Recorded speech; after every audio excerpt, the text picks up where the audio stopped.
नमस्कार दोस्तों। अगर आप सिंह राशि के हैं, अगर आप लियो साइन को बिलोंग करते हैं, तो फरवरी का थीम है पूर्णता, लाइफ में कंप्लीटनेस की फीलिंग। आपकी शनि की ढैया खत्म होने वाली है और ये बिल्कुल क्लियर है यहाँ पर शनि का इफेक्ट सिर्फ 7.5 वालों का ही नहीं होता है। कई बार ये ढैया जो होती है शनि की 2.5 साल की जो टाइम ड्यूरेशन होता है, ये भी बहुत स्ट्रांगली हिट करता है। लेकिन अच्छी बात क्या है, जो अभी तक आपको शेक किया था शनि ने, जो आपको इतना मेहनत करवाई थी, आपके चीज़ों को डिस्टर्ब इतना जो किया था, उसके अब आपको मीनिंगफुल आउटकम्स मिलने वाले हैं। तो मैं आपका स्वागत करती हूँ tarot and stars with Rohini में। आज हम बात करेंगे शनि राशि वालों के फरवरी मंथ के बारे में कि फरवरी उनके लिए क्या चेंजेस लेके आ रहा है। हाउस बाय हाउस प्रिडिक्शन है। नए हैं तो सब्सक्राइब कीजिए, अच्छा लगे तो लाइक एंड शेयर और bell icon, don't forget to press that bell icon. तो अगर हाउस से बात करें तो फर्स्ट हाउस से हम बात करेंगे तो केतु आपके फर्स्ट हाउस में बैठे हुए हैं। ये आप खुद होते हो। First house is of the person, आपकी बॉडी, आपकी माइंड, आपकी पर्सनालिटी, आपका ऑरा। और यहाँ पर कौन है? केतु। तो Ketu is known for creating that detachment. तो एक वो डिटैचमेंट वाली फीलिंग आपके अंदर आ सकती है आपके।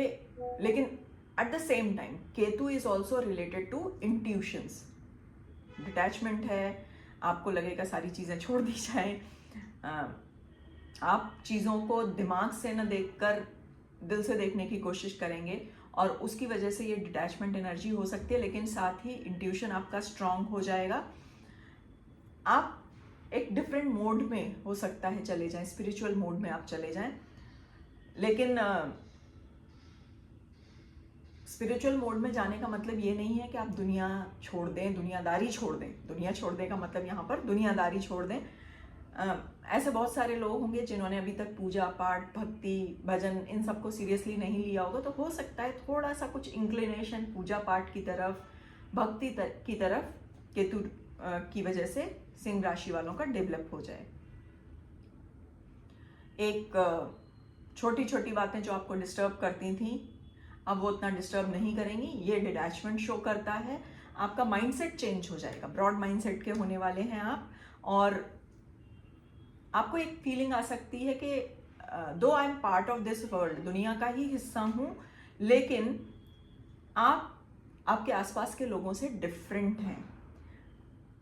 आप इनर वर्ल्ड में ज़्यादा रहना पसंद करेंगे। तो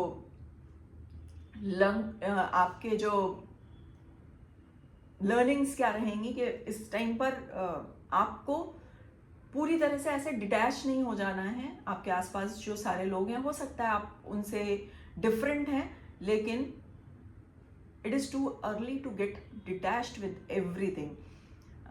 बहुत सारे एस्पेक्ट्स भी हैं, बहुत सारे ग्रहों के एस्पेक्ट्स भी हैं आपके फर्स्ट हाउस पे, जैसे राहु, सूर्य, बुध, शुक्र, मार्स। तो इन सारे जब ग्रहों की दृष्टि फर्स्ट हाउस पे पड़ती है तो आपकी इच्छाओं की फुलफिलमेंट होता है, डिज़ायर्स का फुलफिलमेंट होता है।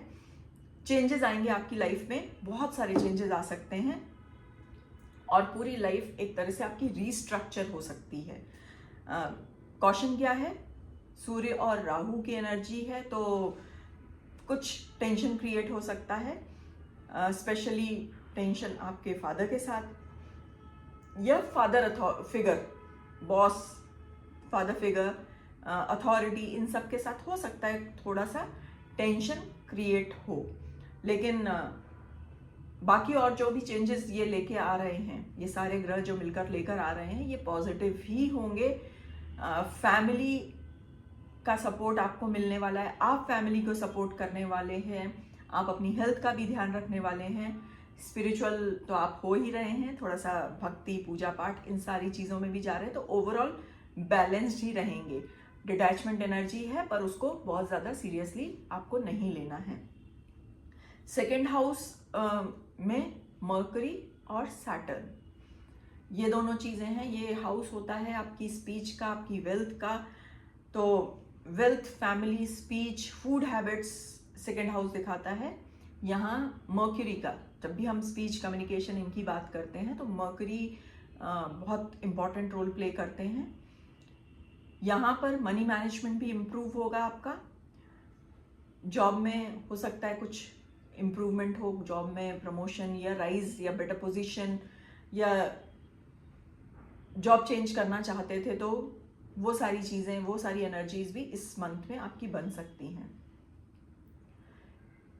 शनि का एस्पेक्ट भी इस हाउस पे है, तो पुरानी जो फाइनेंस के मामले में आपने गलतियां की थी उनका करेक्शन आप कर पाओगे।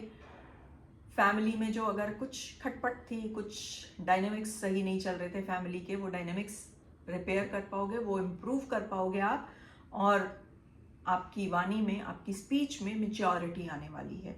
मैच्योरिटी के साथ आप बातचीत करेंगे, कम्युनिकेट करेंगे, पैसा भी आप संभाल लोगे और रिलेशनशिप भी आप संभाल लोगे। जो आपकी कम्युनिकेशन में मैच्योरिटी आएगी उससे रिलेशनशिप पे बहुत पॉजिटिव इम्पैक्ट आएगा। थर्ड हाउस है कम्युनिकेशन, सिबलिंग्स, शॉर्ट ट्रेवल, करेज, इन सब का। यहाँ पर वीनस, शुक्र बैठे हुए हैं। तो शुक्र सूर्य के एनर्जी के साथ भी हैं, लेकिन वीनस एक बहुत अच्छी पॉजिटिव एनर्जी लेके आ रहे हैं। अगर वीनस की बात करें तो खर्चा होगा इस यहाँ पर, जैसे सिबलिंग्स पे हो सकता है, कुछ ट्रैवल पे हो सकता है, इन पे खर्चा आपका हो सकता है, पर ये दोनों ही खर्चे आपके लिए बेनिफिशियल रहने वाले हैं। कम्युनिकेशन में अगर कुछ पुरानी गलतियां हो गई थी, वो कम्युनिकेशन आप इम्प्रूव करके उस चीज़ को सुधार पाएंगे। और हो सकता है कोई नए सिस्टम्स आप स्टैब्लिश कर रहे हैं। इसके बाद हम बात करें तो आपके, अगर डायरेक्टली, क्योंकि कम्युनिकेशन की बात कर रहे हैं, इससे पहले जॉब राइज की बात की, तो अगर 6th house job, competition, enemies, तो ये सारी चीज़ें दिखाता है। रोग, ऋण, शत्रु, लोन्स भी दिखाता है। ये आपकी हेल्थ के बारे में भी बात करता है, डिसीजेस के बारे में भी बात करता है। और यहाँ जो ग्रह बैठे हैं वो सन और मार्स, स्ट्रॉन्ग, थोड़े से डर लगता है ना इन दोनों ग्रहों से। तो यहाँ पर लेकिन पॉजिटिव क्या है, ये दोनों मिलके ऑब्स्टिकल्स को ब्रेक डाउन कर रहे हैं, है ना। अच्छी बात।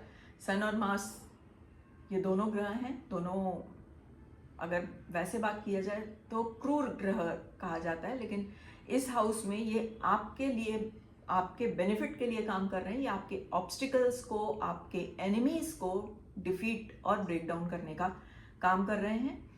वर्क प्लेस पे आप एक्सट्रीमली एक्टिव होने वाले हैं, लेकिन क्योंकि एनर्जीज इतनी स्ट्रांग है तो हो सकता है आपको गुस्सा आए, एंगर कंट्रोल करना जरूरी है।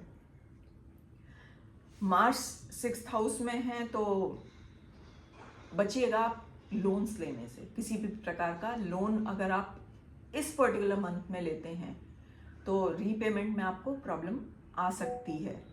अच्छी बात क्या है, आप चीज़ों को मैनेज बहुत अच्छे से कर पाएंगे। बुध, शुक्र, ये जो कॉम्बो बनता है ना, ये बहुत अच्छा कॉम्बो है, महालक्ष्मी टाइप कॉम्बो है। सो जो भी काम आप कर रहे हैं उससे पैसा आएगा, रूटीन से ये पैसा बढ़ने वाला है। देन मैं 6th पे सीधे आ गई थी, मैं 5th हाउस पे वापस जाती हूँ। तो 5th हाउस है आपके लव का, एजुकेशन का, बच्चों का, आपकी इंटेलिजेंस का और आपके लाइफ अपलिफ्टमेंट का। तो यहाँ पर जुपिटर का स्ट्रॉन्ग सपोर्ट है, इस पर्टिकुलर हाउस में जुपिटर का स्ट्रॉन्ग सपोर्ट है। तो जो हमने इनिशियली बात की थी कि रीस्टैब्लिशमेंट, वो वाली एनर्जी यहाँ पर है।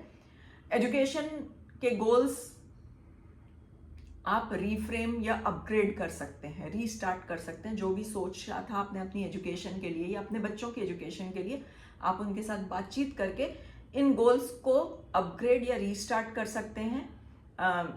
बच्चों की लाइफ में भी थोड़ा सा सेटलमेंट या प्रॉपर स्ट्रक्चर डेवलप होगा। लव लाइफ आपकी अच्छी रहने वाली है, स्टेबिलिटी रहेगी, और ये स्टेबिलिटी वापस आ रही है। शायद बीच में कुछ प्रॉब्लम्स हुए होंगे पहले, तो वो प्रॉब्लम सॉर्ट आउट होंगे, रीस्टेबिलिटी आ रही है यहाँ पर। और हो सकता है इस ड्यूरेशन में, depending on the placement of planet in your personal कुंडली, आप सिटी चेंज, जॉब चेंज, इन सारी चीज़ों के बारे में भी सोच सकते हैं। तो हो सकता है आपके लाइफ के प्लान को रीसेट आप करें। 7th house is about partnership, business, और यहाँ पर जो 7th हाउस है, यहाँ पर राहु आपके बैठे हुए हैं। राहु हीलिंग एनर्जी देते हैं, तो पार्टनरशिप के जो प्रॉब्लम्स थे वो सॉर्ट आउट हो जाएंगे। मिसअंडरस्टैंडिंग अगर आपकी थी कोई भी स्पाउस के साथ, पार्टनर्स के साथ, वो सारी सॉर्ट आउट होते हुए दिख रही हैं। और हो सकता है राहु आपको यहाँ पर सडन गेन्स दे दें, तो आपके लाइफ पार्टनर के थ्रू भी आपको हो सकता है benefit in terms of income मिल सकते हैं। बिजनेस में इंप्रूवमेंट्स शो हो रहे हैं, और पास्ट की मिस्टेक्स से आप बहुत सारी चीज़ें सीखने वाले हो। तो ये पर्टिकुलर सारी चीज़ें इंप्रूवमेंट की तरफ ही इशारा कर रही हैं। So do not worry about your improvement, your partner और your spouse. 8th house, Shani यहाँ पर आपको सॉल्यूशंस देंगे, आपकी प्रॉब्लम्स के परमानेंट सॉल्यूशंस देंगे। ये 8th हाउस जो होता है वो होता है ट्रांसफॉर्मेशन का, सडन गेन्स का, हिडन नॉलेज, आपके डर और कुछ चेंजेस का। यहाँ पर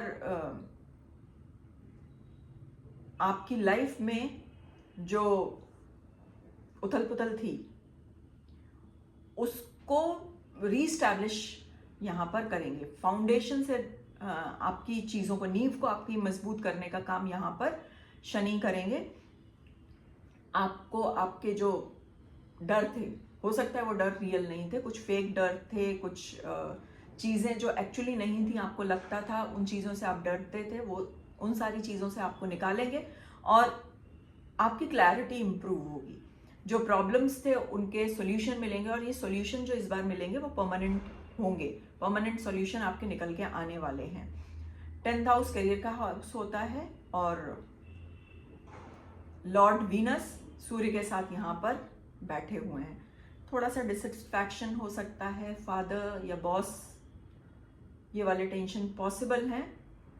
लेकिन शनि यहाँ पर root level changes, career direction, ये सारी चीज़ें करने वाले हैं। तो हो सकता है आपके करियर डायरेक्शन को इधर पे स्ट्रेंथ मिले, एक बेस मिले। तो यहाँ पर स्ट्रेंथ आपको मिलेगी। अगर हम बात करें 12th हाउस की, तो 12th हाउस में बहुत सारे एस्पेक्ट हैं। 12th house is related with foreign, MNC, court. यहाँ पर आपको डिफरेंट हाउसेस की दृष्टियां हैं। तो केतु लग्न में थे, तो उसके लिए आप क्या कर सकते हैं? रेमेडीज की अगर हम बात करें तो आप चींटियों को आटा खिला सकते हैं, घर में कपूर जला सकते हैं, सूर्य को जल देना एक बहुत ही सिंपल और बहुत ही इफेक्टिव रेमेडी है, इसको आप कर सकते हैं।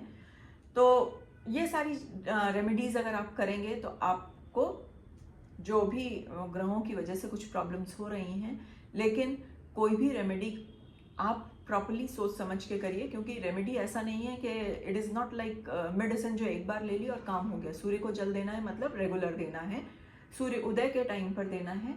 तो वो सारी चीज़ें आप ध्यान में रख के करिए। तो अगर आप इस रीडिंग के साथ कुछ रेजोनेट कर रहे हैं, आपको रीडिंग्स कैसी लग रही हैं, ये सारी चीज़ें आप कमेंट बॉक्स में मुझे बता सकते हैं।